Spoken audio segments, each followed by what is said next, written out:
Taking care of your Bernina sewing machine is the key to trouble-free sewing and a lifelong enjoyment of using this machine.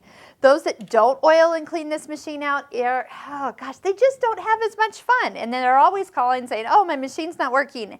And all it can be done is taken care of with a couple simple cleaning techniques and doing the cleaning and oiling about every 2 or 3 bobbins. So when you find yourself running out of bobbin, which this machine will tell you when you're out of bobbin because it's got a bobbin sensor, take out the bobbin and bobbin case. I would recommend taking the thread out of your machine, taking the needle out, and taking your foot off. All right. I also have brought out my brush and my oil. If this is a brand new oil, you will need to stick a pin down the top of it to open it, and that way it will, it'll work. Next, you find that your throat plate has no screws, but you notice there is a bullseye on this back corner. I tend to take my thumb and then just push down with my other thumb, and that will pop up the throat plate. All right, when you're sewing, you will find that cotton fabrics, battings, fleeces, flannels, minky fabrics, those all get very linty. So start by brushing out all the top part here and then brushing out as much as you can get. Avoid using canned air. We don't want to blow anything into this machine. We want to get in and really pull some of those things out. Now I actually have close by, because it's that close, one of my other handy dandy fun tools that I use. This is kind of a little dust it, and boy, does that just get everything out really fast, a little bit faster than the smaller brush, but keep that always at your fingertips. Now, after you've actually cleaned it out, of course, some of that lint has absorbed some of the oil, so the oil has come out of the machine. So take your oil, this is mine that I actually have open, and you're just going to put a little oil on the black part here. And as you notice, I'm going to lower the presser foot and use my needle up.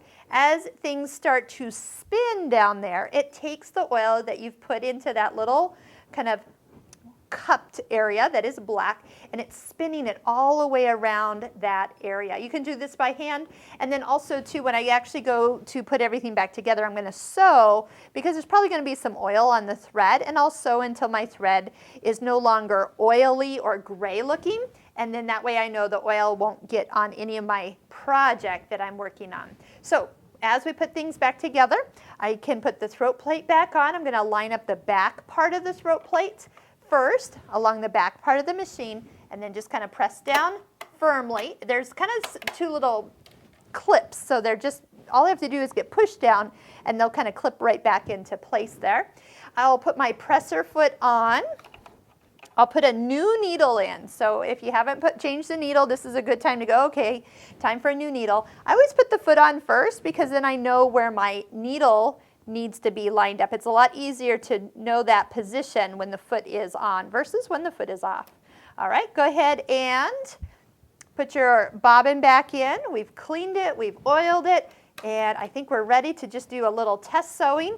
Make sure your needle's at the highest position. If you were turning it by hand, that means the needle threader works. By using the needle threader, you've also checked to make sure your needle that you just reinserted got all the way back up to the highest position. If the needle threader doesn't work, that could be a clue that you actually did not get it all the way as high as it'll go. And then do a little sewing back and forth, and then that way, a little quieter there. And then if I have any oil on the thread, actually not too much. I just put a little oil in, not a lot.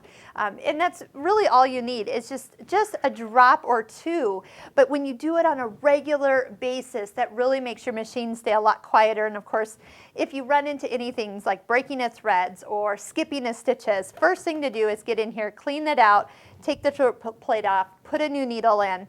Then, after you do this on a regular basis, you are finding that if you take your machine in once a year to your local Bernina store, they will do all the rest of the adjustments and fine-tuning that happens up and through all the other parts of your machine. You are in charge of this area on a day-to-day basis, but they will take care of the rest of it and make sure that you have many, many years of love with your machine.